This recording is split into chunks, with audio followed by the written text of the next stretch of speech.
Hi good evening friends, welcome back to my channel triple easy trading and investing with Man Thapa. सो आज जो है हम एक नए स्टॉक के बारे में पढ़ेंगे। ये जो स्टॉक का जो कंपनी का जो नाम है, इस कंपनी का नाम है Varun beverages. So let's start. So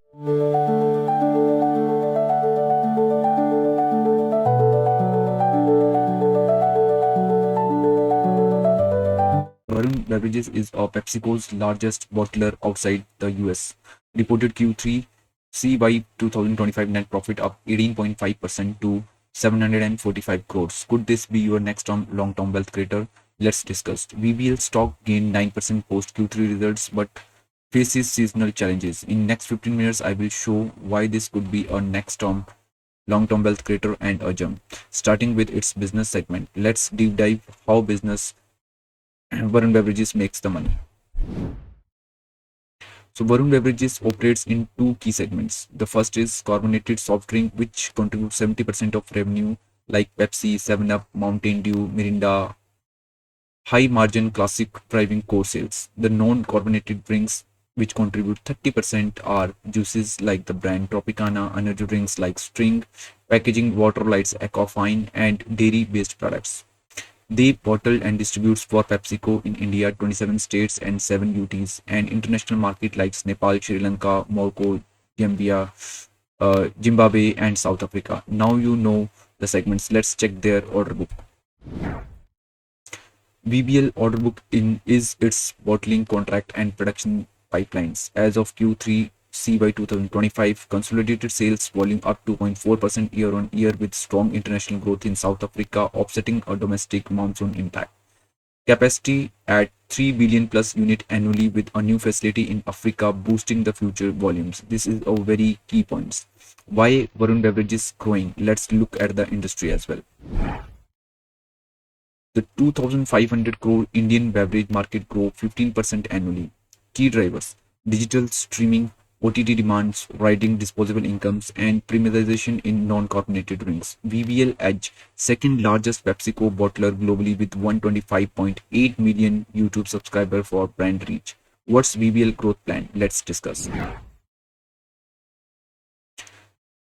Q3 CY 2025 revenue is 5044 crores plus 4.47% year-on-year. PAT 745 crores plus 18.5% year-on-year. International volume driving growth. New Carlsberg beer distribution in Africa. Capacity expansion and acquisition like Twiza, South Africa, rupees 1118 crores. Dividend rupees 4 per share. Strong cash flow for reinvestment also. Financial year 2025 revenues 250 crore range considering 20% plus growth in our recent year. Growth looks solid, but what are the risks? Let's discuss.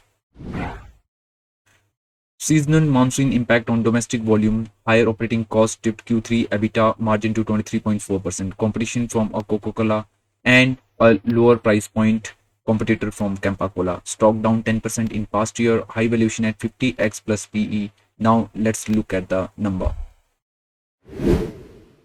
Varun Beverages has a market capitalization of 1,67,000 crores. That's a huge big company. Enterprise value जो है इसकी 1,66 करोड़ की है। वहीं पर current price जो है इसकी 494 है। इंट्रिंसिक वैल्यू जो है 219 है, तो उससे काफ़ी ऊपर की तरफ जो है हमें यहाँ पे देखने को मिल रहा है। अभी स्टॉक का जो पी है वो 56.2 है, इंडस्ट्री के पी से ऊपर है। इंडस्ट्री का पी 48.6 है। वहीं पर प्राइस टू बुक जो है वो 9.9 है। इंडस्ट्री का प्राइस टू बुक 6.14 है, तो इंडस्ट्री के प्राइस बुक से भी थोड़ा सा हमें ऊपर देखने को मिल रहा है। यहीं पर ही जो है ऑल टाइम हाई से हमें ये 27.7% जो है वो डाउन देखने को मिल रहा है। पैग रेशियो जो है वो ठीक है 1.02 के आसपास का। इंटरेस्ट कवरेज रेशियो जो है वो बेहतरीन है 17.8 का। और अभी जो है ROE अगर हम देखें तो इसका काफ़ी बेहतरीन है, जो कि 24.8 और 22.5 के आसपास में हमें यहाँ पे देखने को मिल रहा है। ठीक है, अब जो है एक बार जो है हम इसका देख लेते हैं कि प्राइस की जो मूवमेंट जो है वो किस तरीके से हुई है।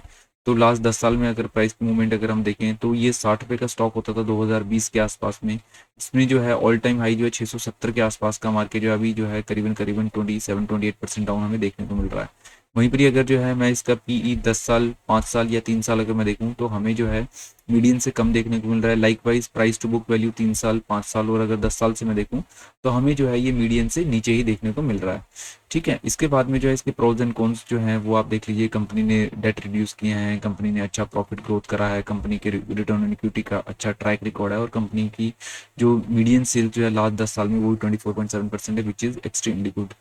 और कॉन्स जो है ट्रेडिंग जो है ये 9.9 टाइम्स बुक वैल्यू में कर रहा है, जो कि जो है वो थोड़ा सा ओवर वैल्यू की तरफ है। प्रमोटर की होल्डिंग जो है वो डिक्रीज हुई है over the last few quarters.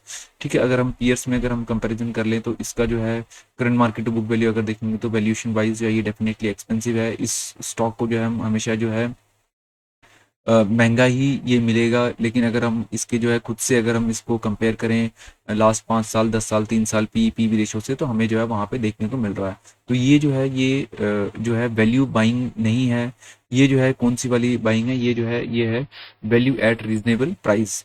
ये जो है हमको रीजनेबल प्राइस के ऊपर ही जो है ये मिलेगा, ग्रोथ एट रीजनेबल प्राइस, जिसको हम गाप भी कहते हैं। ठीक है, अभी सेल्स जो है अगर हम देखें तो सबसे बेहतरीन है कॉम्पिटिटर से। ये जो है वरुण बेवरेजेस का 31.38 है।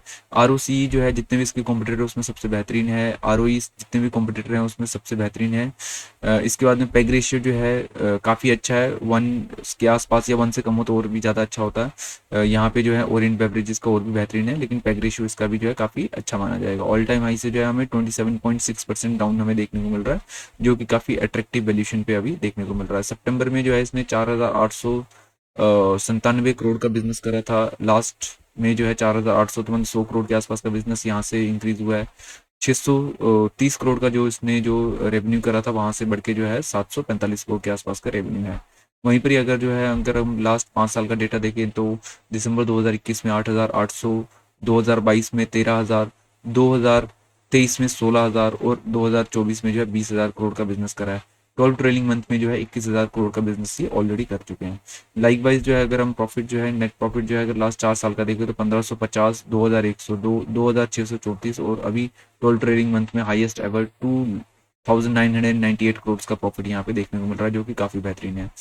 कंपाउंडेड सेल्स ग्रोथ जो है 10 साल में 23% से जो है इसने CAGR से ग्रोथ करा हुआ है। वहीं पर अगर लास्ट 5 साल में बोलूँ तो 23% से है, लास्ट 3 साल में 31% से है, और वहीं पर ही 12 ट्रेलिंग मंथ में 12% से ग्रोथ करा है।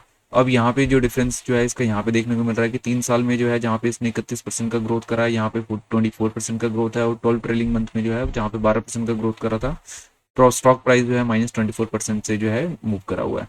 रिटर्न ऑन इक्विटी जो है वो 23, 25, 28 और 22 के आसपास में है। इसका जो है रिजर्व जो है ये कॉन्टिन्यूसली रिजर्व अपना यहाँ पे इंक्रीज कर रहे हैं।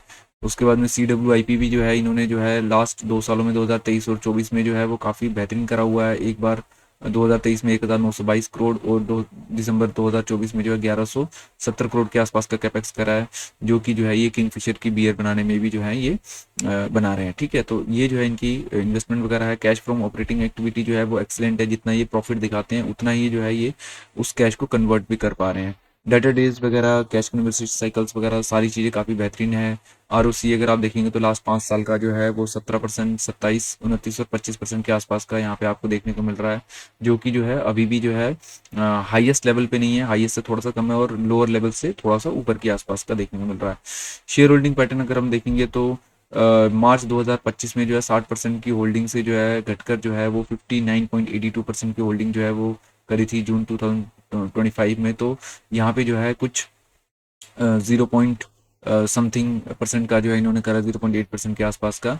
लाइक वाइज वहाँ पे जो FII की जो होल्डिंग जो थी, अगर मैं 2022 से अगर मैं देखूँ तो जो 26% की जो होती थी वो 21 हो गई है, तो वो कम हो गया। लेकिन हमारी जो DII की जो होल्डिंग जो रहती थी 3% के आसपास की, वो जो है वो बढ़ के जो है अभी 11.78 आसपास है, जो कि हाईएस्ट है DII की होल्डिंग में। पब्लिक की जो होल्डिंग जो है वो 7.52, 7.59, 7.80, और लास्ट क्वार्टर में जो है ये थोड़ी सी घटी है, 6.84 हुआ है 7.8 से।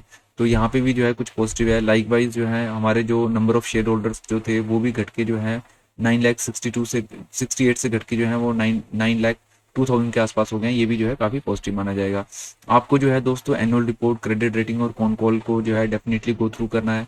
ये जो है आपको हेल्प करेगा कि आपके कन्विक्शन को बढ़ाने के लिए। Now let's move toward the technical analysis. तो ये जो है ये मैंने अभी जो है वीकली चार्ट खोला हुआ है। वीकली चार्ट में आप ये देख सकते हैं, एक जो है काफ़ी लंबा जो है पैटर्न यहाँ से 2022 से जो है इसने बनाना चालू करा है। तो एक लंबे पैटर्न में चल रहा था। इस पैटर्न में जो है यहाँ से जो है इसने ब्रेक डाउन देने के बाद में इसमें जो है काफ़ी अग्रेसिवली जो है ये डाउनफॉल आया, जो कि ऑल टाइम हाई से अभी भी जो है वो 27% के आसपास में जो है अभी टूटा हुआ है। लेकिन अगर आप वैसे अगर आप इसका लोएस्ट अगर आप लेवल देखोगे तो वो जो है करीबन करीबन 36% के आसपास में जो है वो अपने ऑल टाइम हाई से जो है वो टूटा था। वहाँ पे जो है अगर मैं अब आपको जो है डेली चार्ट में अगर मैं लेके चलूँ, तो अगर आप मैं आपको डेली चार्ट में दिखाऊँ तो यहाँ पे जो इसका जो ब्रेक डाउन आया था, ब्रेक डाउन आने के बाद में जो है ये जो है एक इसने चैनल बना लिया, ये एक बड़ा चैनल है और ये यहाँ पे जो है एक आपको ये छोटा चैनल भी देखने को मिल रहा है। तो ये जो एक छोटा चैनल है, इस छोटे चैनल में यहाँ पे देखो आप ये वॉल्यूम देख रहे होंगे, यहाँ पे काफ़ी बड़ा वॉल्यूम आया था। उस वॉल्यूम के आने के बाद में फिर ये डाउन गया है, फिर वहीं से जहाँ पे वॉल्यूम स्टार्ट हुआ था वहीं से ऊपर आके ये जो है जहाँ पे ये वॉल्यूम खत्म हुआ इस वॉल्यूम के आसपास में अभी ये ट्रेड कर रहा है। ये जो इसने ये जो बॉक्स जो बनाया था, इस बॉक्स से जो है ये अभी ऊपर ब्रेकआउट दे चुका हुआ है।